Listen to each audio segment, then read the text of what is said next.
Hello and good morning all of you. स्वागत आहे तुमचं मेगापीठ एज्युकेशनच्या युट्यूब चॅनलवर. तर चला बघूया आज आपण आपले व्होकॅब्युलरीचे वर्ड्स. सो फर्स्ट वर्ड आहे तो आहे प्रोट्रॅक्टेड. प्रोट्रॅक्टेडचं मीनिंग होते मराठीमध्ये प्रदीर्घ. ओके, प्रदीर्घ. आणि त्याला आपण म्हणू शकतो लांब लचक सुद्धा. लांब लचक. की जे अपेक्षेपेक्षा जास्त काळ टिकतं त्याला सुद्धा आपण प्रोट्रॅक्टेड असं म्हणतो. जे अपेक्षेपेक्षा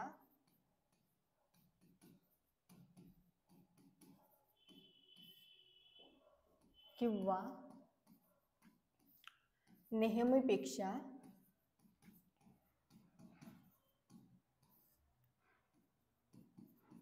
जास्त काळ टिकते. ओके, त्याला सुद्धा आपण काय म्हणू, प्रोट्रॅक्टेड. तर मराठीमध्ये काय होते प्रोट्रॅक्टेड म्हणजे प्रदीर्घ, लांब लचक किंवा जे अपेक्षेपेक्षा किंवा नेहमीपेक्षा जास्त काळ टिकत आहे त्याला आपण प्रोट्रॅक्टेड म्हणू. मीनिंग बघून घेऊया. मीनिंग आपण मराठीमध्ये बघितलेला आहे, इंग्लिशमध्ये बघून घेऊया. Lasting for a long time or longer than expected or usual. म्हणजे एक्सपेक्टेड म्हणजे नेहमीपेक्षा किंवा एक्सपेक्टेड म्हणजे नेहमीपेक्षा जो जास्त टिकत आहे, अपेक्षेपेक्षा जो जास्त टिकत आहे त्याला आपण प्रोट्रॅक्टेड म्हणू. सिनोनिम आहे प्रोलॉंग, एक्सटेंडेड, स्ट्रेच्ड आउट. आणि अँटोनिम आहे brief, short, fleeting. Okay, so protracted म्हणजे होते प्रदीर्घ काळ टिकणारा, नेहमीपेक्षा जास्त काळ टिकणारा. नेक्स्ट वर्ड बघूया, ओमिनियस. ओमिनियस म्हणजे giving the worrying impression that something bad is going to happen threateningly inauspiciously. म्हणजेच अशुभ किंवा अनिष्ट जे घडणार आहे तर त्याला आपण काय म्हणू, अशुभ किंवा अनिष्ट जो सूचना देत आहे, सूचक करत आहे त्याला आपण ओमिनियस म्हणू. सो मराठीमध्ये काय होते याचं, अशुभ किंवा अनिष्ट सूचक. किंवा आणखी आपण हे म्हणू शकतो की काहीतरी वाईट घडणार आहे, काहीतरी वाईट घडणार आहे अशी अशुभ छाप देणे. ओके, सो हा एक सेंटेन्स आहे असा मराठीमधला, काहीतरी वाईट घडणार आहे अशी छाप देणे. इकडनं इकडे आहे. ओके, हे वेगळं आहे.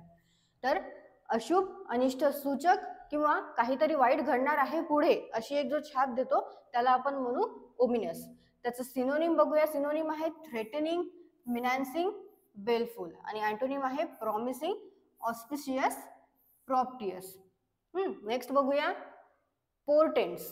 पोर्टेंट्सचं मीनिंग आहे be a sign or warning that something, specially something momentous or calamitous is likely to happen. म्हणजे याचं पण काय होते की पूर्वसूचक देणे किंवा अंदाज बांधणे किंवा सूचना देणे. ओके, संकेत देणे. तर प्रोटेंट्स म्हणजे होते काहीतरी लवकरच होणार आहे हे संकेत देणे. ओके, काहीतरी लवकरच होणार आहे असं संकेत देणे, असा संकेत जो देतो त्याला आपण पोर्टेंट्स असं म्हणतो इंग्लिशमध्ये. सो याला पण काय म्हणतात, पूर्व सूचक, संकेत किंवा अंदाज. फर्स्ट वर्ड मध्ये काय बघितलं आपण याच्या आधीच्या, ओमनियस म्हणजेच काहीतरी वाईट घडणार आहे अशी छाप देणे, काहीतरी वाईट घडणार आहे असा संकेत देणे त्याला आपण ओमिनस म्हणतो. आणि पोर्टेंट्स म्हणजे काहीतरी लवकरच होणार आहे याचा संकेत देणे. सिनोनिम्स आहे प्रिसेज, ऑगर, फॉरशॅडो. आणि अँटोनिम आहे रिट्रोडिक्ट. ओके, नेक्स्ट बघूया. नेक्स्ट आहे कास्कॅडिंग. कास्कॅडिंग हा वर्ड आपण आधीच्या सेशन्स मध्ये पण बघितलेला आहे. सो कास्कॅडिंगचं मीनिंग आहे pour downwards rapidly and in a large quantity. म्हणजेच डाऊनवर्ड्स काहीतरी पोर करणे किंवा रॅपिडली पोर करणे. म्हणजे लार्ज क्वांटिटी मध्ये एकदम फास्ट पोर करणे किंवा लार्ज क्वांटिटी मध्ये म्हणजे खूप मोठ्या प्रमाणात पोर करणे, तर त्याला आपण म्हणतो कास्केडिंग. तर वर्षाव होतो, मराठीमध्ये याचा अर्थ होतो वर्षाव, किंवा जसं धबधबा आहे, लहान धबधबा, छोटा धबधबा, मोठा धबधबा, तिथे खूप मोठ्या प्रमाणात जे पाणी खाली येतं डाऊनवर्ड्स, सो त्याला सुद्धा आपण काय म्हणू, कास्केडिंग म्हणू. जसं की डॅम्स आहे, डॅम्स मध्ये पाणी थांबलेलं असतं, नंतर जेव्हा डॅम्सचे गेट खोलतात, सो त्याच्यामध्ये पण लार्ज क्वांटिटीमध्ये पाणी डाऊनवर्ड्स येत असतं, सो त्याला पण आपण काय म्हणू, कास्केडिंग म्हणू. त्याचं सिनोनिम आहे पोर, गश, सर्ज, आणि अँटोनिम आहे स्टॉप, सीज, कंटेन. नेक्स्ट बघूया आपण one word substitution. So one word substitution मध्ये पहिलं जे वर्ड आहे ते आपलं आहे सॅनिक. सिनिक म्हणजे काय होते, one who sneers at the aims and believes of his fellow man. म्हणजेच जो निंदा करतो, जो संशयी आहे, तर त्याला आपण काय म्हणू, सिनिक म्हणू. ओके, जो उपहास करतो, कोणाचा पण जे त्याचा फेलो मॅन आहे, तर त्याचा काय करतो, त्याच्या एमला किंवा बिलीफला त्याच्या डाऊट करतो. ओके, त्यांच्या इंटेन्शन्सला डाऊट करतो, संशय करतो, त्याला आपण म्हणू सिनिक. तर मराठीमध्ये याचा अर्थ होतो निंदक किंवा संशयी, किंवा आपण उपहासक किंवा उपहासक पण म्हणू शकतो, जो की कोणाच्या पण काय करतो, त्यांच्या इंटेन्शनला डाऊट करतो. एव्हरीवन्स इंटेन्शन, त्याला आपण सिनिक असं म्हणतो.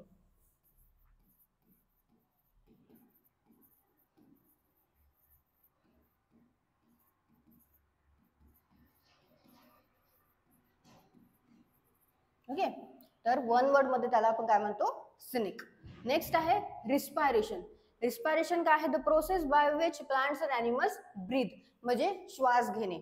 ओके, जी प्रोसेस आहे ज्याच्यामध्ये प्लांट्स आणि ॲनिमल्स ब्रीथ करतात, म्हणजे श्वास घेतात, इनहेल करतात आणि एक्झेल करतात, त्याला आपण म्हणतो त्या प्रोसेसला रिस्पायरेशन. ओके, श्वसन, रिस्पायरेशनला मराठीमध्ये म्हणते श्वसन करणे.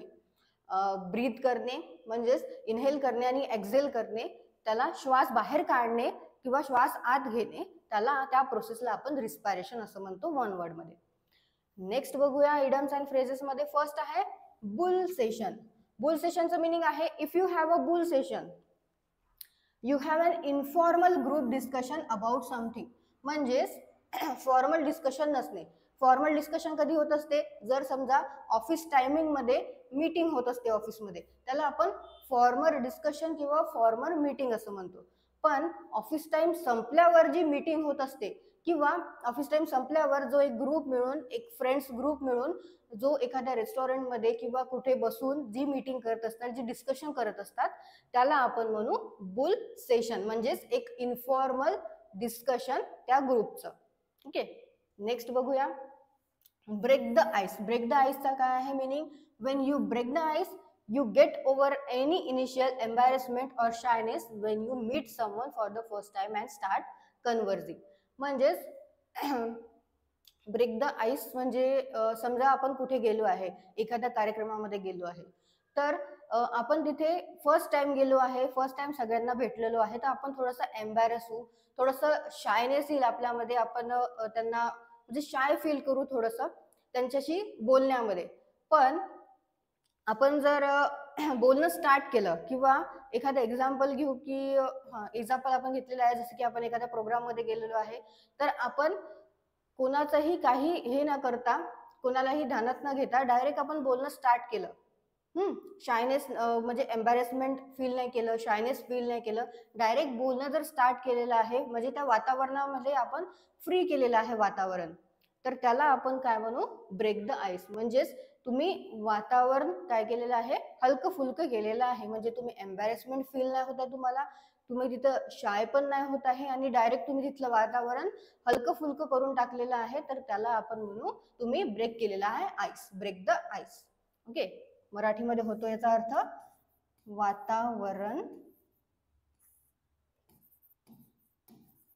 हलके फुलके करणे. जर समजा आपण आणखी एक एक्झाम्पल घेऊ, तुम्ही कुठेतरी लागले आहे, फर्स्ट टाइम म्हणजे तुमची अपॉइंटमेंट झालेली आहे, तुम्ही एक्झाम क्रॅक करून त्या बँकेमध्ये गेलेले आहे फर्स्ट टाइम, पहिला दिवस आहे तुमचा, तर तुम्हाला थोडंसं एम्बॅरेसमेंट फील होईल. आपण नवीन आहे, या सगळे जे कोवर्कर्स आहे तुमचे त्याच्यामध्ये आपण नवीन आहे, आपण कसं बोलायचं आहे. सो एखादा माणूस त्याच्यामधला असा असतो, एखादा व्यक्ती असा असतो जो आपल्याकडे स्वतःहून येतो बोलण्याकरता. तर त्यांनी काय केलेलं आहे, तिथलं वातावरण जे आहे तुमचं, जे एम्बॅरेसमेंटचं आणि शायनेसचं वातावरण जे आहे, जे तुम्ही फील करत होते आधी की मी नवीन आहे, मी कसं बोलू यांच्यासोबत, तर ते त्यांनी काय केलेलं आहे, ते वातावरण हलकं फुलकं करून टाकलेलं आहे. म्हणजे तुम्ही आता सगळ्यांमध्ये मिक्स होऊ शकता असं त्यांनी करून टाकलेलं आहे. सो त्याला काय म्हणू आपण, ब्रेक द आईस. त्यांनी काय केलेलं आहे, ब्रेक केलेलं आहे आईस. ओके, सो हे आहेत इडम्स अँड फ्रेजेस. आपण वन वर्ड सुद्धा बघितलेले आहे, त्याच्यामध्ये सायनिक आहे जो की संशयी असतो, कोणाच्या पण इंटेन्शन्सला डाऊट करतो, त्याला आपण काय म्हणू, सिनिक. रिस्पायरेशन म्हणजे एक प्रोसेस आहे ज्याच्यामध्ये इनेल आणि एक्झेल करतो, त्या प्रोसेसला आपण रिस्पायरेशन असं म्हणतो वन वर्ड मध्ये. नेक्स्ट, प्रोट्रॅक्टेड म्हणजे होते प्रदीर्घ लांबलचक, जो जास्त काळपर्यंत टिकत असतो त्याला प्रोट्रॅक्टेड असं म्हणू.